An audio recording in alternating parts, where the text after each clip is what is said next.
եւ երեք չի առաջ օրս աննախադեպան է Ուկրաինան համարում է սա մեծագույն հաջողություն, բայց դե սովորաբար նման գործողությունները բանը ասում են երբ ինքը Զելենսկին էլ տեղյակ չի, ընդ որում երեք միջազգային մամուլների նայում այնտեղ այսպես տեսակետ կա, պնդում էին, որ անգամ Ուկրաինայի անվտանգության համակարգի բաները տեղյակ չեն եղել, որովհետև այդ հավաքական արևմուտքը, այսպես ասած, իրենք էլ չեն վստահում, մտածելով որ ինչ-որ ինֆորմացիաներ կսպրտվի, եւ տեսակ որ իսարսափելի գործանիշների ոչինչ այո, դրա մասին է խոսքը, խոսում են 40 ոչինչի 7 միլիարդի ոչնչացանացին եւ դա տեղի ունեցավ։ Ես ասեմ, որ դուք ընդհանուր խոսեք, դա տեղի ունեցավ ուրեմն Ստամբուլում կայանալիք բանակցությունների նախորդին, սա էլ երևի կարևոր է, Ռուսաստանի եւ Ուկրաինայի միջև բանակցությունները ավարտվեցին, դրանք տևել էին 1 ժամից ավել, Ռուսաստանը չի համաձայնել հրադադարի եւ առաջնորդների հանդիպմանը, հայտարարել է Ուկրաինայի պաշտպանության նախարար Ումերովը, նրա խոսքով իրենց հաջողվել է պայմանավորել միայն գերիների փոխանակման շուրջ, Ուկրաինան Ռուսաստանին առաջարկել է եւս 1 հանդիպում անցկացնել մինչեւ այս ամսվա վերջը, այնտեղ երեխաների վերադարձի մասին է խոսքը, այնտեղ ինչ որ թյուրն բռնում կա, որովհետև ասում են մենք պաշտպանել ենք եւ հիմա ավելի կարճ խոսենք, ուրեմն այն որ Ուկրաինայի եւ Ռուսաստանի դիրքորոշումները Զելենսկին 2 կամ 3 օրով հրադադար հաստատել Ռուսաստանի առաջարկի մասին ասել է նրանք հիմարներ են եւ շատ կոպիտ արձագանքել է նաեւ Մեդվեդևը, դուք գիտեք որ Մեդվեդևը սովորաբար այդպես բան հայտարարություններով այո, ամեն ինչ պետք է պայթի, անպայման կպայթի, իսկ նրանք ովքեր պետք է ոչնչացվեն, կան հետանան, ասել է Մեդվեդևը նկատի ունենալով Ուկրաինայի դեմ պատերազմը, Ստամբուլում բանակցությունները անհրաժեշտ չեն ինչ որ մեկի կողմից հորինված անիրատեսական պայմաններով փողզիջումային խաղության համար, այլ մեր շուտապույտ հաղթանակի եւ նեոնացիոնալիստական կառավարության լիակատար ոչնչացման համար։ Սա է ռուսական հուշագրի իմաստը, որը հրապարակվեց 3։ Տեսեք, ինչ կատարվեց այդ ռազմավարական կորցանիշների ոչնչացման հետ կապված։ Տեսեք, ուրեմն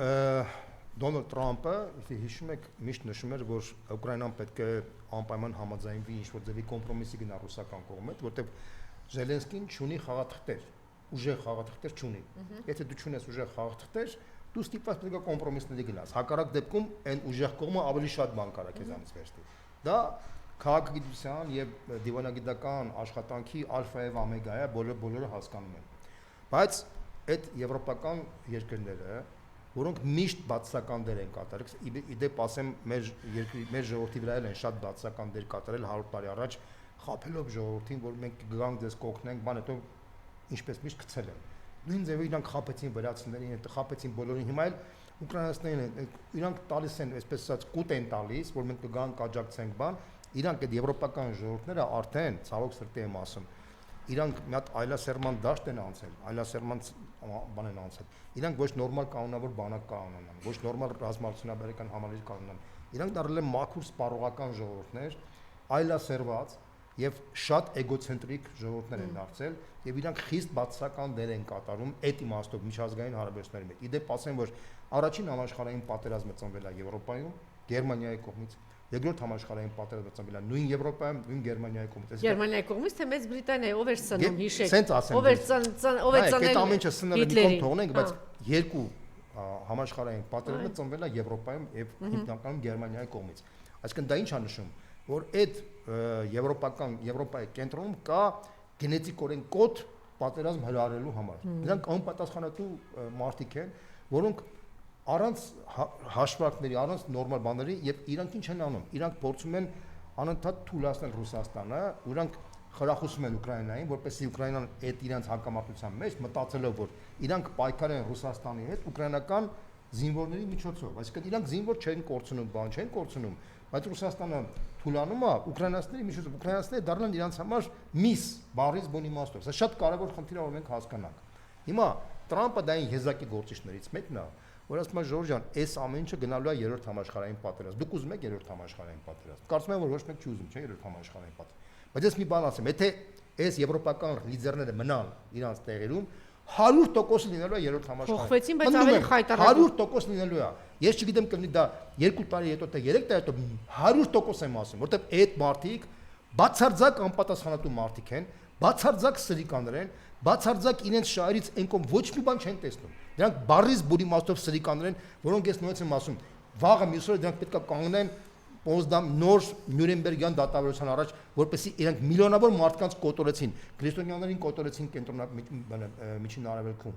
Մեր ցեղասպանության մեջ մեծ ազդեցություն դրեցին ժամանակին 100 տարի առաջ։ Քրիստոնեական արեալները արդեն գոյություն չունեն միջին արևելքում։ Իրանք Եվրոպայում անընդհատ պատերազմներ են։ Ինչու էսպես հանգիստ հանդուրժում շարունակեմ։ Հիմա այդ լիդերների պատճառով ուկրաինական ժողովրդին անընդհատ ուզում են ցույց տան, որ մենք ձեր մեջքին ենք կանգնած ենք բան կոմպրոմիսի մի գնացեք, որի արդյունքում պատերազմը ավելի խորանալու։ Պատերազմի արդյունքում Ռուսաստանը ավելի շատ տարածքներ գրավելու։ Հիմա ինչ կատարվեց։ Հիմա քանի որ Տրամպ ասում է դու չունես խաղաթուղթ, ձեր խաղաթուղթ չկա, գնա նորմալ կոմպրոմիսի գնա, որ կանգնացնես պատերազմը։ Մեծ Բրիտանիան տվեց այդ խաղաթուղթը։ Հիմա ինչ են անում իրանք։ Իրանք որպեսզի ձերքում խաղաթուղթ լինի։ Իրանք փաստացի գնացին այդպիսի աննախադեպ քայլի, այսինքն ռուսական ռազմավարական բնույթի կործանիչների ռուսական տարածքից իրանք ոչնչացրեցին։ Հիմա ուշադրություն։ Շատերը չգիտեն, բայց Ռուսաստանի եւ Միացյալ Նահանգների միջեւ կա մի հատ ստրատեգիական համաձայնագիր, որի արդյունքում այդ ռազմավարական կործանիչները, որ պահպանվում են Ռուսաստանի եւ Միացյալ Նահանգների տարածքում, պետք է չունենան անգարներ։ Այսինքն գարաժներ պետք է չունենան։ Այսինքն այդ կործանիչները պետք է բաց լինեն, որպեսզի բոլորը տեսնեն, որ այդ կործանիչները բաց երկնքի տակ լինեն։ Հասկանում ես։ Դա հատուկ տենց համաձայնագիր կա, որպեսզի Միացյալ Նահանգները տեսնեն, որ այդ անգարներ չկան, որ այդ կործանիչները որտեղ են գտնվում, եւ ռուսները տեսնեն, որ ամերիկյան կործանիչները որտեղ են գտնվում։ Դա բայց ես լսում էի ռուսական քննարկման ժամանակ ասում էին ինչու չկան իրադեր։ Պետք է փակ ոչ, անգարների չլինելը դա ռազմավարական նպատակ է եւ ճիշտ է եղել, որպեսզի դա փոխվստահության խնդիր բերի Ռուսաստանի եւ Միացյալ Նահանգների միջեւ։ Հիմա այն ինչ որ կատարվեց, դա կազուս բելի է։ Դա երրորդ համաշխարհային պատերազմի կազուս բելի է։ Ամերիկացիները ես տեղյակ չեմ եղել։ Ես հավատում եմ, որ ամերիկացիները ճիշտ են ասում։ Ես անկեղծ հավատում եմ, որովհետեւ ամերիկացիներին դա շահավետ չի։ Ամերիկացիներին շահ չի, որովհետեւ ամերիկացիները շատ լավ գիտեն, որ այս տիպի հարցերում խաղի կանոն խախտելը դա կարող է բերի բարից բունի իմաստով երրորդ համաշխարհային պատերազմի։ Հիմա Ռուսաստանը ստացել է կազուս բելի։ Ոչ մեկ չի ասում թե դա ինչ։ Դա ֆանտաստիկ վտանգավոր իրավիճակ է։ Այսինքն փաստացի Ռուսաստանը ստացել է հետևյալ բանը իր հանդեպ սադրիչ քայլի են գնացել։ Սադրիչ քայլի։ Իր ռազմավարական մակարդակի այդ օբյեկտների վրա հարձակումն է եղել։ Եվ այնտեղ որտեղ խորքային տեղերում, որտեղ փաստացի իրանք պայմանագրով իրանք չունեն անգարներ ունենան, այդ ինքնաթիռները, կործանիչները ներողություն։ Եվ որի արդյունքում իրանք հարված են ստացել։ Այդ հարվածը պետք է չլներ։ Հասկանում ես։ Ինչի այդ հարվածը, որտեղ Ուկրաինան քանի որ ինքը ռազմական թատերաբում որևէ հաջողություն չունի, ինքը որպեսի բանակցությունները կարողանա բալանսավորի, իրան դրսից օգնել են, որպեսի դա լինի։ Ակնհայտ է, որ դա իրեն օգնել են, չգիտեմ դա կլինի դա բրիտանական հետախուզությունը, ֆրանսիական, թե գերմանական, ես չեմ կարող ասել։ Բայց 100%-ով կարող ասեմ, որ իրան օգնել են այդ հարվածները անելու համար։ Հիմա Ռուսաստանը եթե պաշտոնապես Խոստովանի որ իրան օգնել են, հաջորդ քայլը պետք է ինքը կազուս բելի է, հաջորդ քայլը ինքը պետք է հարվածի Մեծ Բրիտանիային կամ Ֆրանսիային, բայց ինքը դա չի ուզում անի, որտեղ դա կարող է բերի արդեն երրորդ համաշխարհային պատերազմ։ Ես համոզված եմ, որ հիմա սա մեծ ռազմական խնդիր է դա, շատ ֆունդամենտալ ռազմական։ Ես նույնպես եմ ասում, այդ հարվածնելու արդյունքում հաղորդությունը ոչ թե մոտեցել է, այլ հերվածել է խայտարակ մակարդակի, պատերազմի վտանգը շատ մեծացել է։ Դե ինչի ուզում են այդ երկրները, բարձի ինչ ուզում է Զելենսկին։ Ես նույնպես եմ կրկնում, սա շատ մեծ վտանգ է։ Ժողովրդերի մասին եք խոսում, միջև հիմա Զելենսկին հիմա գործիչ Ուկրաինայում վարկանիշ ունի։ Չէ հիմա իջնում է, բարձրանում է, չգիտեմ, բայց ունի այդ մարդը։ Միացյալ Նահանգների վարչակազմը շատ ավելի կոնստրուկտիվ դիրքորոշում ունի, փորձում են իրանք նոր մարդու գտնեն, որպեսզի կարողանան այդ մարդու միջոցով փոխեն իրավիճակը։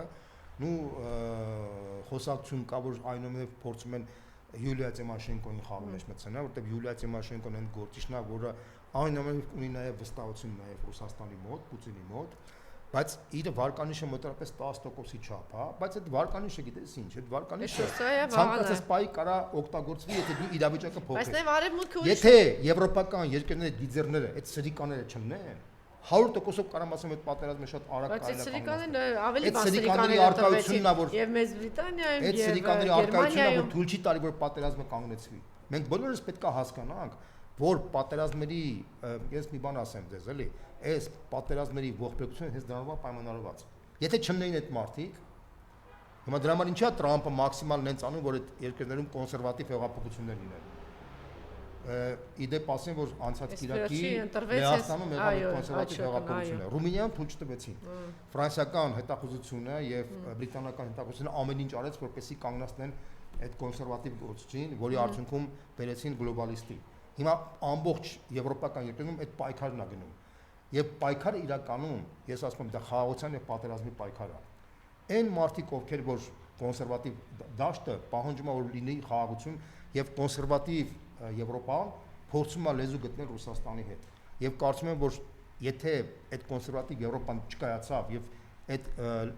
ռուսա հետ կոմպրոմիսը չեկավ Ռուսաստանի հետ, ապա ես կարծում եմ, որ ցավոք սրտի եմ ասում, պատերազմը կլինի անխուսափելի։ Շատերը մտածում են, որ պատերազմ չի լինի, որտեղ երրորդ համաշխարհային պատերազմը ամբողջ կարասաղին կործանի բան, դա շատ միամիտ պատկերացումներ են, որտեղ